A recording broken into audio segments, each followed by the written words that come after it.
Hi, this is Sean from Arani. Today I'll be showing our tunable white slim panel products. They are available in 4 and 6 inches. They have a switch on the junction box which allows them to be set from 5000K, 3000K or 4000K for the same product. Inside the box we can see here a 4-inch and a 6-inch. They are available in white, in brushed nickel, so here I'll be showing you a brushed nickel sample as well as black. So 3 options for finishes for both of the sizes.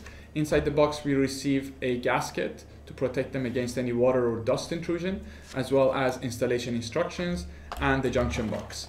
The advantage of the junction box is that it's small, so it fits easily through smaller holes or when we don't have much space on top. And within the junction box we also provide our customers, for ease of installation, 3 connectors. We can also see here the 6-inch, which is the same concept, also with this switch at the back for choosing of the color. Now I'll be showing you some of the advantage of how easily it installs. Alright, now I'll be showing you the installation of our tunable white slim panels. We're going to assume that this is our ceiling and the hole is already done. The hole must be 4 inches in diameter. We'll have the wire coming out from here. The first step would be to make the electrical connection. We'll use one of the 3 knockouts on the junction box to go inside. Inside the junction box, we have the connectors, which can take up to gauge 14. And each one of the holes has its own plate. So when we press in one of the wires, the other wire is not going to just pop back out. Once we've done the electrical connection, we close the box. The next step is to make sure we choose our color. We have the switch at the back, and these switches using this switch we can choose between 3000, 5000 or 4000K by just going left, middle or right.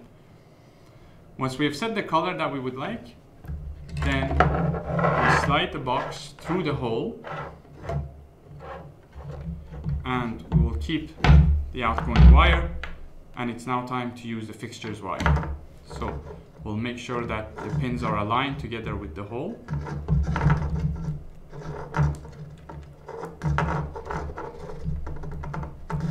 And then after that, we're going to tighten and screw so this does not come off. Once this is done, then we'll push the wire inside and start with the fixture. We'll bend one side of the spring, put it through the hole, and then we'll bend the other side. The fixture will go in place and our installation is complete.